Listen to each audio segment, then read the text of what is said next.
अस्सलाम वालेकुम। Hope you guys are fine. आज हम चैप्टर 6 जो कि है वर्क एंड एनर्जी इसके न्यूमेरिकल क्वेश्चंस करेंगे। सबसे पहले हम फर्स्ट न्यूमेरिकल की स्टेटमेंट पढ़ लेते हैं। इसमें लिखा हुआ है calculate work done in pushing a box with 150 newton through a distance of 5 meters. इसमें वो हमसे कह रहे हैं कि अगर हमारे पास एक बॉक्स है ना, उसको हम पुश कर रहे हैं और पुश करते हुए हम फोर्स लगा रहे हैं 150 न्यूटन की, और जब हम 150 न्यूटन के उस बॉक्स पे फोर्स लगाते हैं ना, तो वो बॉक्स 5 मीटर का डिस्टेंस कवर करता है।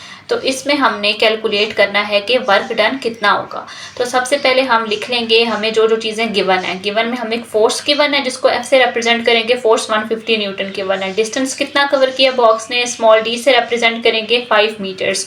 और इसमें हमें फाइंड क्या करना है, हमें इसमें वर्क डन फाइंड करना है डब्ल्यू। तो फार्मूला हम कौन सा यूज़ करेंगे कि work done is equals to force into displacement, और हम इसके सैम्बल्स होते हैं एफ इंटू डी। फोर्स के लिए 150 और डिस्प्लेसमेंट जो है 5 वो आ जाएगी यहाँ पे। इसको आप कैलकुलेट कर लें तो आपका आंसर जो है वो 750 न्यूटन मीटर या 750 जाउल्स जो है वो आंसर आ जाता है। इसके बाद अगर हम सेकंड न्यूमेरिकल पे आ जाएं, इसकी स्टेटमेंट लिखी हुई है कि a boy weighing 75 Newton jumps up and gains 300 joule of gravitational potential energy. Find the height to which boy will rise. इसमें कह रहे हैं एक बॉय है जिसका वेट 75 न्यूटन है, उसने जंप किया, ठीक है, और उसने एनर्जी कितनी गेन कर ली, 300 जाउल की ग्रेविटेशनल पोटेंशियल एनर्जी उसने गेन कर ली। अब हमने फाइंड करनी है हाइट, कि हाइट आपने वो वाली फाइंड करनी है जिस तक उसकी बॉडी जो है बॉय की वो राइज की है। तो इसमें हमें जो जो चीज़ें गिवन है सबसे पहले हम वो लिख लेते हैं। गिवन है इसमें आपको वेट ऑफ द बॉय का जो कि डब्ल्यू से रिप्रेजेंट करेंगे, और वो है 75 न्यूटन। ग्रेविटेशनल पोटेंशियल एनर्जी जो यहाँ पे दी हुई है वो है 300 जाउल्स, वो हम लिख लेंगे। और हमने फाइंड आउट यहाँ पे क्या करना है, हाइट एच फाइंड करनी है। तो इसका फार्मूला हम लिखेंगे potential energy is equals to mgh, ठीक है। इसको हम रीअरेंज इस तरह से करेंगे कि potential energy as it is अपनी जगह पे है, ये m और g जो है इधर नीचे आके डिवाइड हो जाएंगे, हाइट अपनी जगह पर है। अब पोटेंशियल एनर्जी क्वेश्चन में गिवन है, g की वैल्यू आपको क्वेश्चन में गिवन है, लेकिन मैथ नहीं गिवन, आपको वेट गिवन है। तो मैथ हम कैसे निकालेंगे, हम इस फॉर्मूला से W is equals to mg, यहाँ पे वेट और हम मैथ को रिलेट करते हैं ग्रेविटी के थ्रू, ग्रेविटेशनल एक्सेलरेशन के थ्रू। तो यहाँ से अगर हम W डिवाइडेड बाई g कर लेना तो हमारे पास मैथ आ जाता है। तो वेट की जगह 75 पुट करें, ग्रेविटेशनल एक्सेलरेशन 9.8, तो आंसर 7.6 kg आ जाएगा। ये हमने मैथ निकाला है। अब हम यहाँ पे ये वाली वैल्यूज पुट कर लेंगे। पोटेंशियल एनर्जी क्वेश्चन में 300 गिवन है आपको, मैथ जो है 7.6 आ जाएगा और g जो है वो 9.8 आ जाएगा। ये हमारे पास हाइट हम बेसिकली निकाल रहे हैं। इस सब को कैलकुलेट करें तो आपके पास 4 मीटर्स जो है वो हाइट आ जाएगी, ठीक है, और यही आपका आंसर है, ठीक है। इसके बाद है हमारे पास थर्ड न्यूमेरिकल, उसकी अगर हम स्टेटमेंट पढ़ लें तो वो कह रही हैं a 5 kg steel ball is dropped from top of 12 meter high tower, what is kinetic energy of the ball on hitting the ground, with what velocity will it hit the ground. इसमें कह रहे हैं कि हमारे पास एक 5 kg की steel ball है, उसको हमने ड्रॉप किया है कहाँ से, एक 12 मीटर का हाई टावर है, ये टावर है 12 मीटर, इसकी जो है वो हाइट है आपके पास। यहाँ से हमने स्टील बॉल को ऊपर से ड्रॉप कर दिया, 5 kg की वो स्टील बॉल थी। अब वो ये पूछ रहे हैं कि वो स्टील बॉल जब यहाँ से ड्रॉप हुई ना, तो जब वो ग्राउंड को हिट करेगी ना, तो इस पॉइंट पे एक तो आपने बतानी है कि किस वेलोसिटी से, काइनेटिक एनर्जी से ये मूव करती हुई आई और इसने हिट किया, और सेकेंडली आपने इसकी वेलोसिटी बतानी है कि यहाँ पे उसकी कितनी वेलोसिटी होगी जब ये हिट करेगी।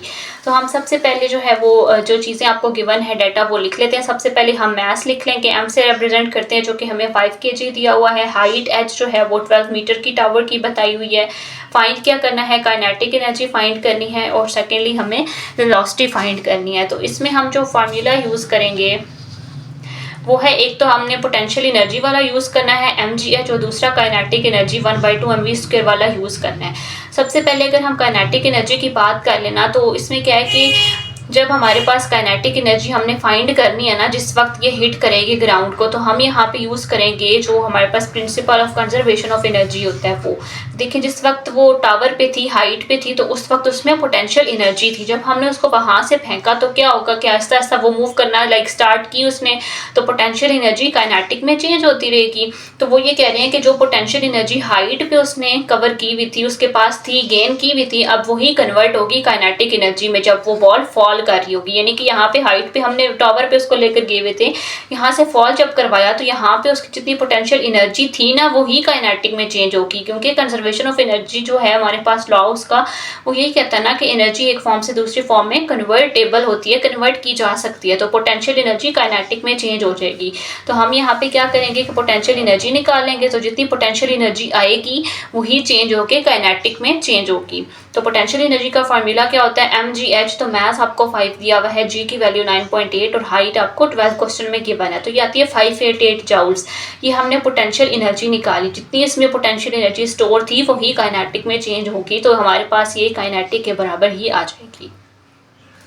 सेकेंड जो बी पार्ट है उसमें हमें बेसिकली वेलोसिटी फाइंड करनी है, और इसके लिए हम जो है क्या करेंगे, काइनेटिक एनर्जी का जो फार्मूला है 1/2 mv स्क्वायर, इसी को यूज़ करेंगे, इसको रीअरेंज सिंपली कर लेंगे कि 2 को यहाँ मल्टीप्लाई करके m नीचे डिवीजन में आ जाएगा, और यहाँ पे v स्क्वायर है तो हमें v स्क्वायर नहीं चाहिए, हमें v चाहिए, तो हम क्या करेंगे नेक्स्ट स्टेप में हम अंडर रूट दोनों साइड पे ले लेंगे, तो इस साइड पे तो स्क्वायर रूट कैंसिल हो जाएगा v से, और इस साइड पे 2 kinetic energy divided by mass और ऊपर under root as it is आ जाएगा। अब हम इसमें वैल्यूज पुट करेंगे, ठीक है, 2 एज इट इज आ गया, ऊपर काइनेटिक एनर्जी जो गिवन थी वो लिखी और नीचे मैस हमने लिखा 5, इसको सॉल्व करें तो हमारे पास 15.3 मीटर पर सेकंड आपके पास वेलोसिटी आ जाती है मीटर्स पर सेकंड। ठीक है, इसके बाद हम फोर्थ क्वेश्चन की अगर स्टेटमेंट पढ़ लें तो इसमें लिखा हुआ है 2 kg rock is dropped from 20 meter tall building, what is kinetic and gravitational potential energy when the rock has fallen 15 meter. इसमें कह रहे हैं कि हमारे पास एक जो है टॉल बिल्डिंग है और वो कितनी टॉल है, वो 20 मीटर टॉल है।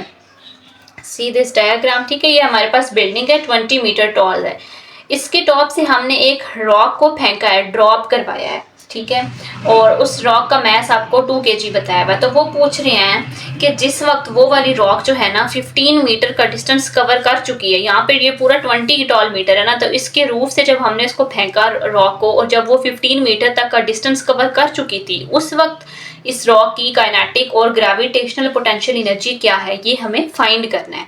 ठीक है, 20 मीटर की टोटल जो है वो टॉल बिल्डिंग है, उससे हमने रॉक को फेंका है, तो जब रॉक ने 15 मीटर का डिस्टेंस कवर कर लिया, टोटल 20 था, 20 में से 15 उसने कवर कर लिया, उस वक्त उसकी जो है ग्रेविटेशनल पोटेंशियल एनर्जी क्या होगी और उसकी काइनेटिक एनर्जी क्या होगी, ये आपको यहाँ पे फाइंड करके बताना है। तो इसके लिए हम सबसे पहले मैस लिख लेंगे, मैस रॉक का जो हमें गिवन है 2 kg वो लिख लिया, height of the building h1 से रिप्रेजेंट करेंगे जो कि आ जाएगी 20 मीटर, और जब हमने उसको वहां से लाइक फॉल करवाया तो अब फॉल करने के बाद उसने जो हाइट अब उसकी है, ठीक है, फाइनल हाइट, इसको हम h2 बोलेंगे या hf बोलेंगे फाइनल हाइट, तो वो ओरिजिनल हाइट जो थी बिल्डिंग की वो 20 थी, तो 20 में से हम 15 माइनस कर देंगे कि 15 का उसने डिस्टेंस कवर कर लिया है, अब वो जहाँ पे है जिस जगह पे है अब उसकी हाइट कितनी होगी, तो वो 5 आएगी 20 माइनस 15 करके।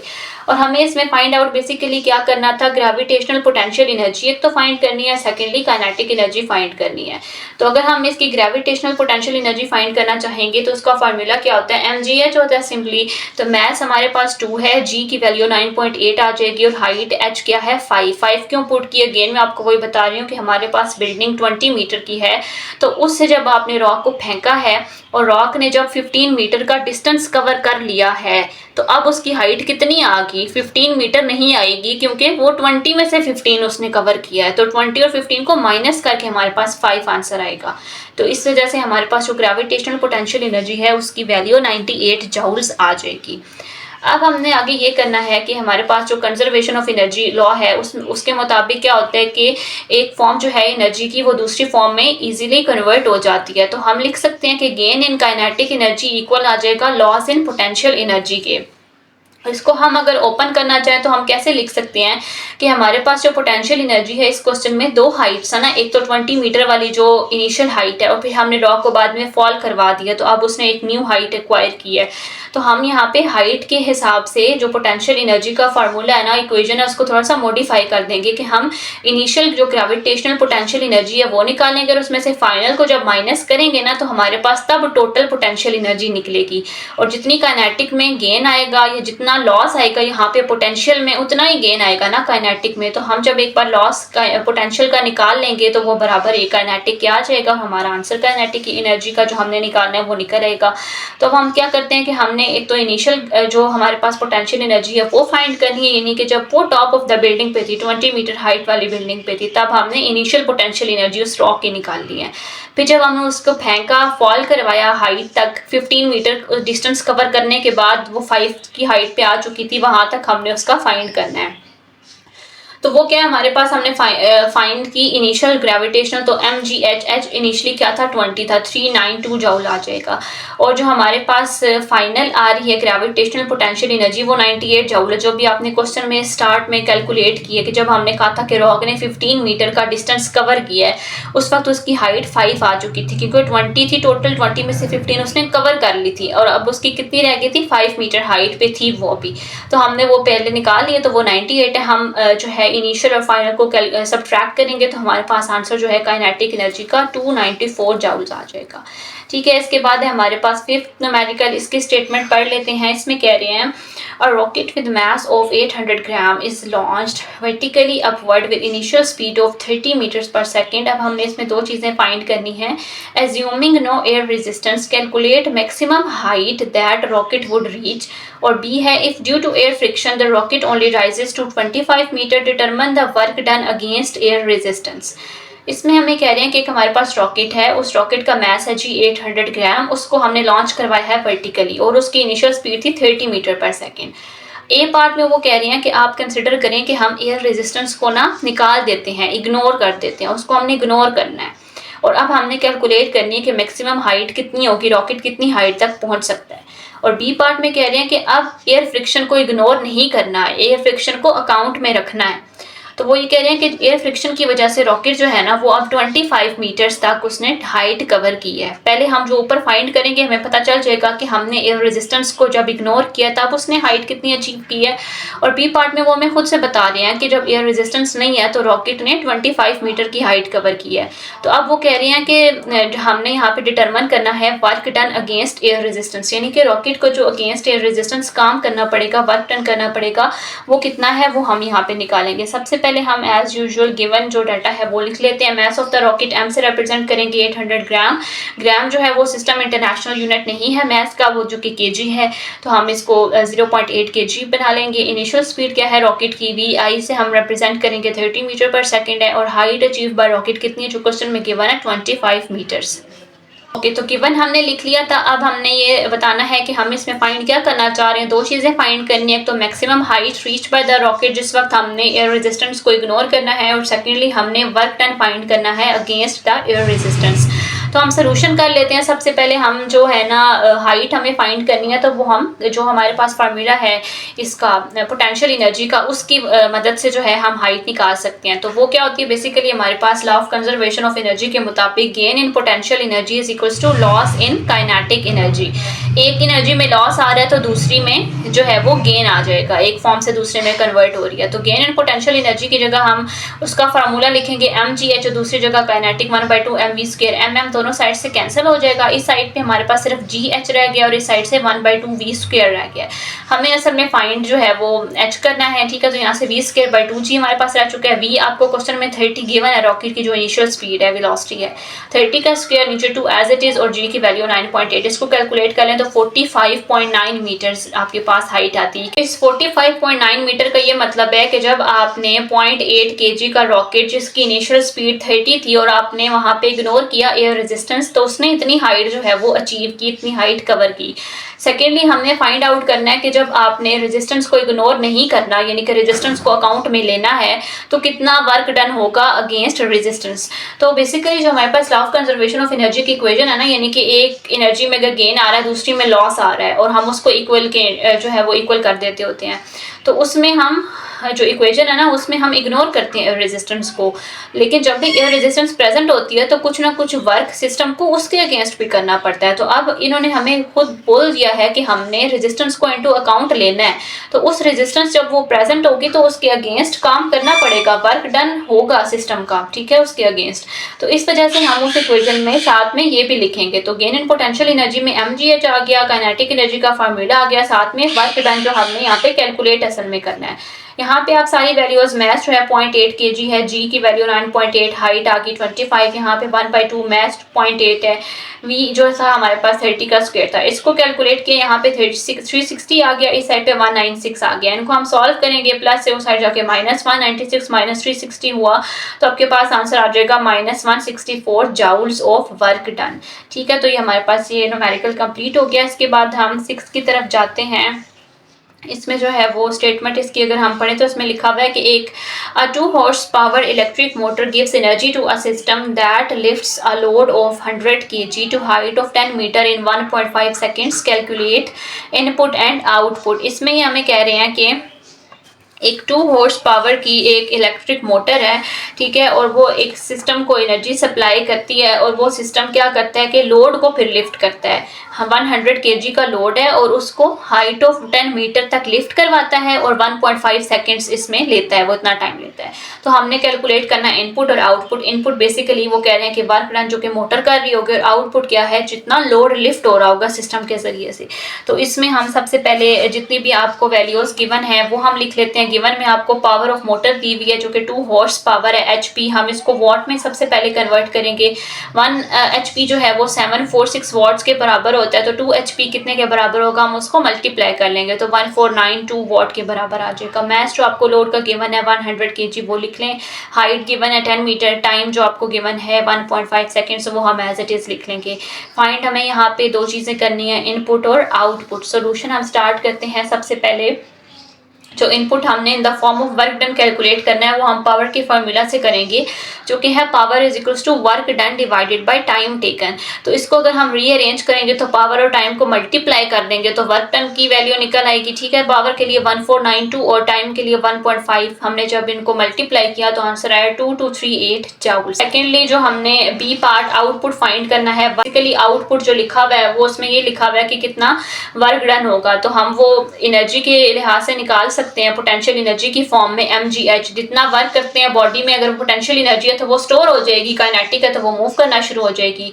तो यहाँ पे क्या है कि 100 मैस में आपने पुट कर दिया, जी में 9.8, हाइट में 10 पुट कर दिया, 9800 जूल आ गया। आपने एंड पे अगर एफिशिएंसी फाइंड करनी है तो हम क्या फार्मूला उसका यूज करते हैं, output divided by input multiply 100 तब लिखना है जब आपने परसेंटेज फाइंड करनी है। अगर सिर्फ एफिशिएंसी फाइंड करनी है तो आउटपुट डिवाइडेड बाय इनपुट कर सकते हैं। वैल्यूज इसमें हम पुट करेंगे तो हमारे पास आंसर आता है, इसको कैलकुलेट करके 438% आता है।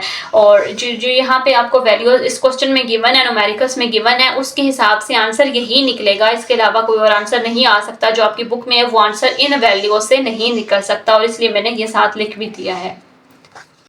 ओके, नेक्स्ट हमारा लास्ट न्यूमेरिकल है 7th। इसमें कह रहे हैं what horse power is required to pump up 2500 kg of water to 100 meter height in 5 minutes.